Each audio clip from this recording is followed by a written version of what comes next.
Hola, somos Condominio, una comunidad cristiana y te damos la bienvenida a nuestra casa, donde compartimos, reímos, nos equivocamos, perdonamos, agradecemos y, sobre todo, vivimos juntos el amor de Dios.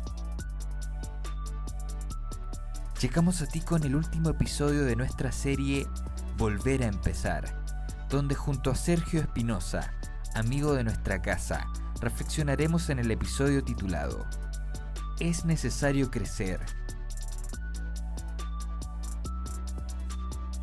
¿Qué necesitamos para crecer como comunidad cristiana? ¿Y cómo enfrentar el futuro que viene? Te invitamos a escucharlo y esperamos puedas encontrar muchas respuestas a estas preguntas en este episodio. Bienvenida, bienvenido.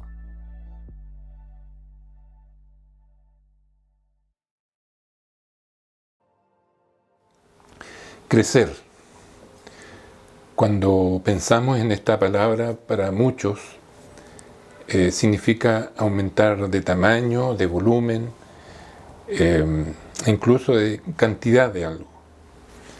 Las personas, por lo general, llegamos a una edad en que buscamos ese crecimiento por diferentes medios, a veces por el arte, a veces por la cultura, a veces formando una familia, teniendo hijos, desempeñándonos en alguna profesión, algún oficio, o si tenemos alguna dificultad acudiendo a terapia.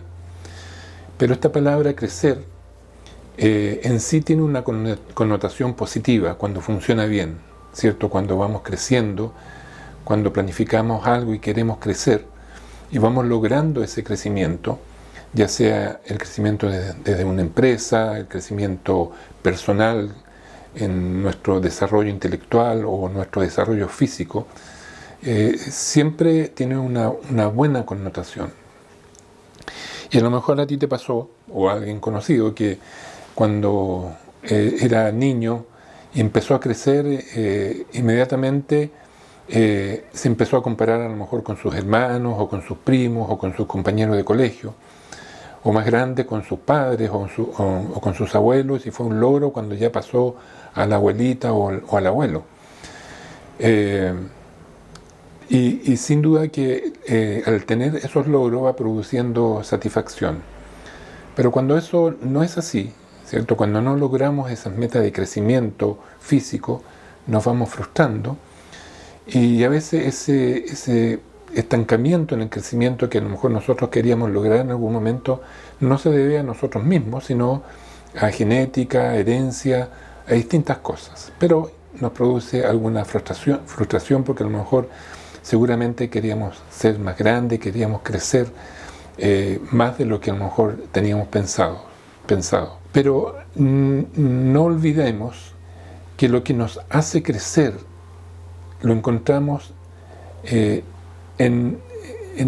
no solo en las cosas externas, sino que también en nosotros mismos, en lo que somos nosotros como personas.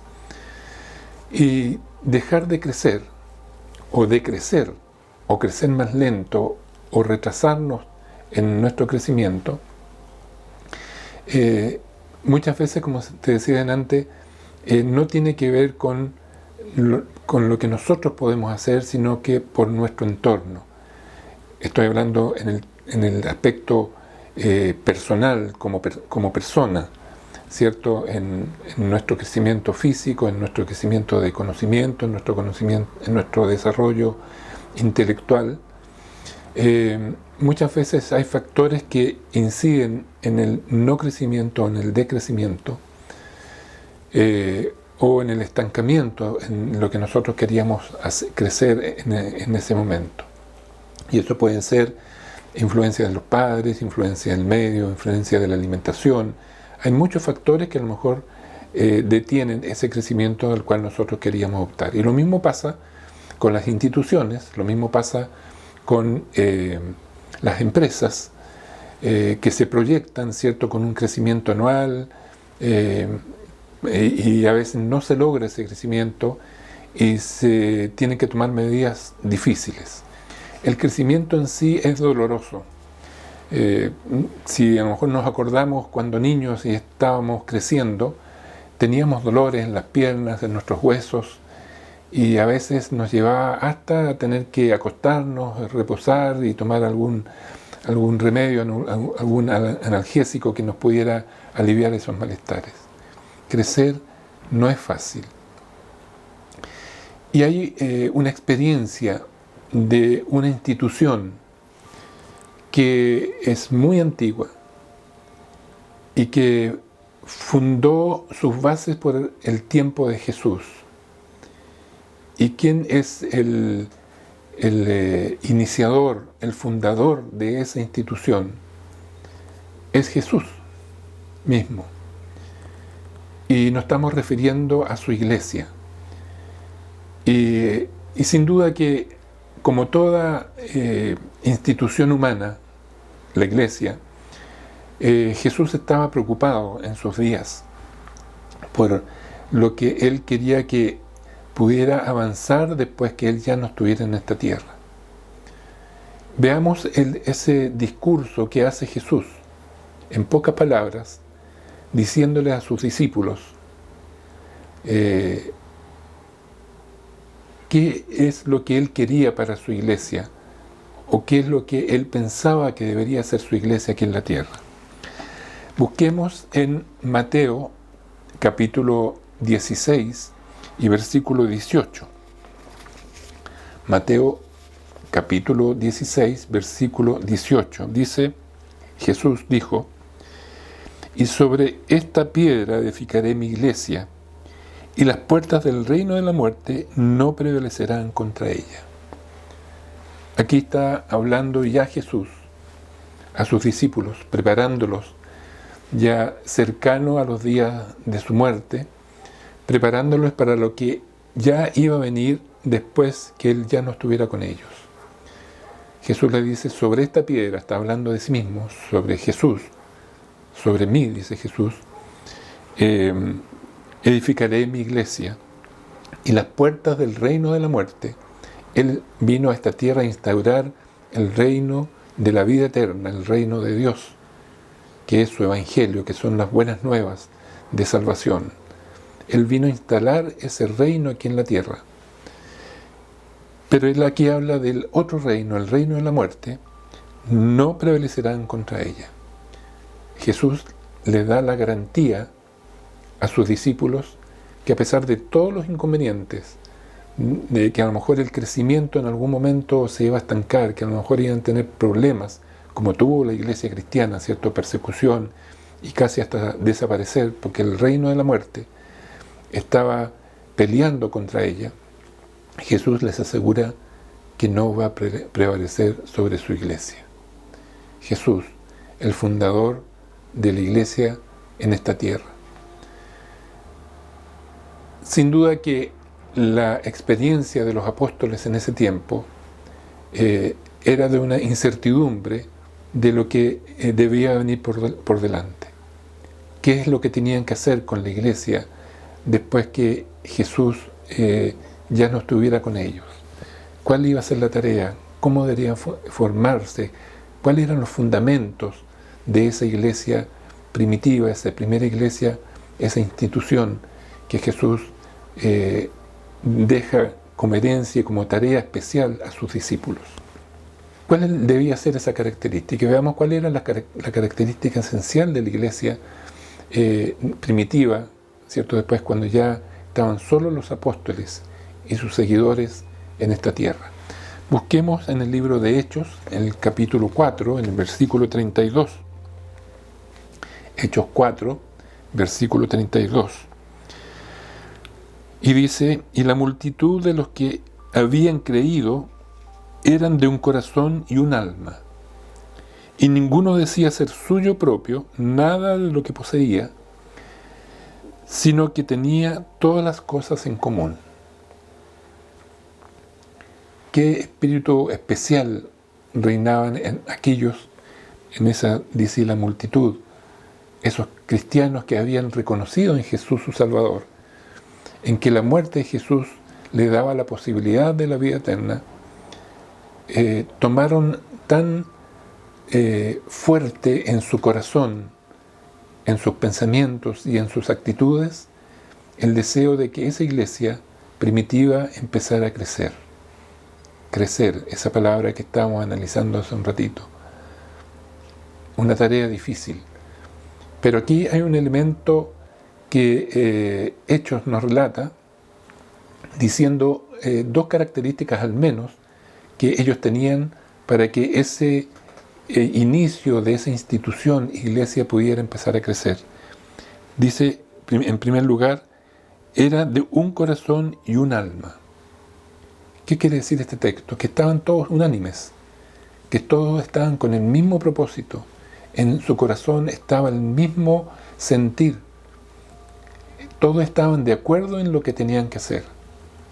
Y el segundo punto dice que todo lo que ellos tenían no eran de ellos, de suyo propio, dice, sino que era de la comunidad.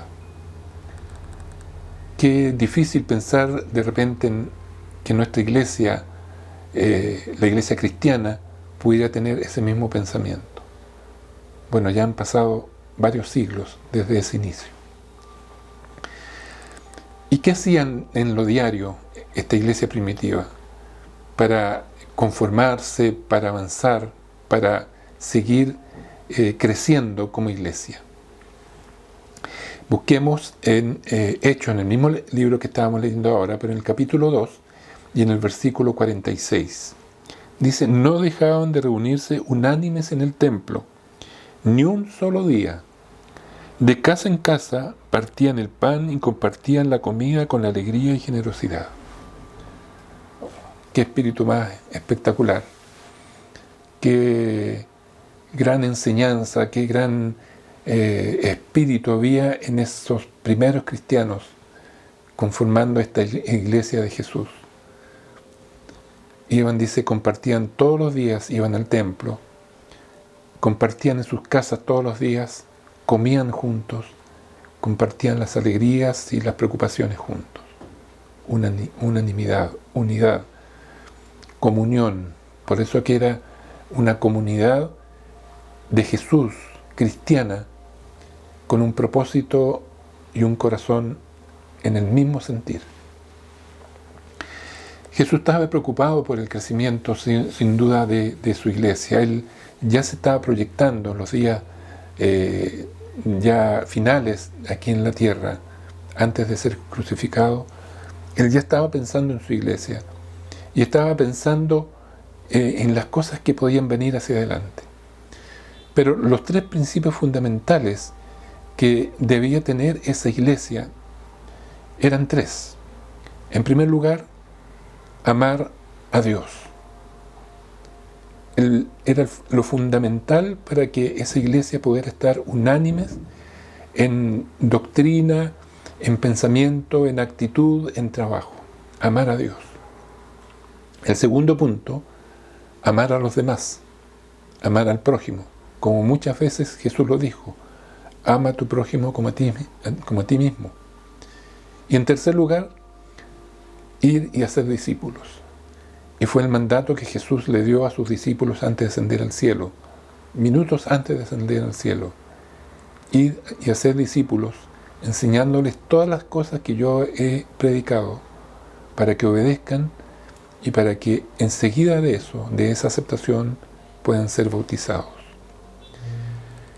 Y Jesús, en su inquietud por el bienestar siempre de sus hijos, de sus amigos aquí en la tierra, estaba preocupado cuando a lo mejor pudieran venir tiempos difíciles.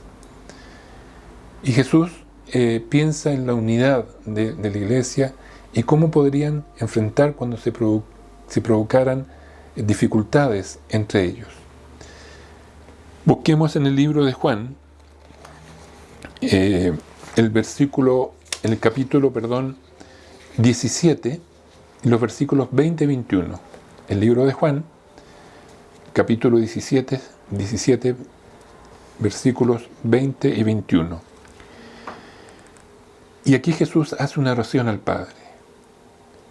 Ya estaba momentos a que fuera apresado. Él miraba a sus discípulos y estaba preocupado por ellos. Y hace una oración con todo el sentir que él tenía de amor hacia sus seres queridos, sus amigos, discípulos. Y dice Jesús: no ruego solo por estos, por los que él estaba mirando en ese momento. Ruego también por los que han de creer en mí por el mensaje de ellos, para que todos sean uno. Padre, así como tú estás en mí y yo en ti, permite que ellos también estén en nosotros, para que el mundo crea que tú me has enviado. Señor Padre, no te pido solamente por los que estoy viendo ahora, sino por todos los que han de venir hasta el día de hoy, tú y yo. Para que, dice, permite que ellos también estén en nosotros, que estén en Jesús y que estén en Dios, que acepten el Evangelio de Jesús y que acepten a Dios como nuestro Padre, para que el mundo crea que tú me has enviado. Estaba preocupado Jesús ya de los que debían venir y hace esa oración al Padre para que la descendencia de esos primeros cristianos pudieran también tener el mismo mensaje, pudieran tener el mismo amor, el mismo principio de unidad, de comunidad de esos primeros cristianos. Y después sigue Jesús con otras preocupaciones, ya pensando en que va pasando el tiempo, a lo mejor ese primer amor, ese primer entusiasmo que tenían sus hijos, los cristianos de ese tiempo, podrían venir dificultades más profundas. Vamos a buscar dos textos en Mateo. Mateo capítulo 7, versículos del 1 al 4, y después Mateo 5, 23 y 24. Vamos con el primero, con Mateo 7, del 1 al 4. Pensando, pongamos nuestra atención en las dificultades que podían tener personales sus hijos, los miembros de su iglesia en ese tiempo, y para nosotros también ahora en nuestro tiempo. Versículo 1 del capítulo 7 dice: no juzguen para que nadie los juzgue a ustedes, porque tal como juzgan, se les juzgará, y con la medida que midan a otros, se les medirá a ustedes. ¿Por qué te fijas en la astilla que tiene tu hermano en el ojo y no les das importancia a la viga que está en el tuyo? ¿Cómo puedes decirle a tu hermano: déjame sacarte la astilla del ojo, cuando ahí tienes una viga en el tuyo? No juzgar. No sé por qué los cristianos siempre somos de tendencia a estar mirando a nuestro hermano, a nuestro amigo, a nuestro compañero en nuestra iglesia y juzgar. Siempre poniendo objeciones en su vida, poniendo críticas en su vida.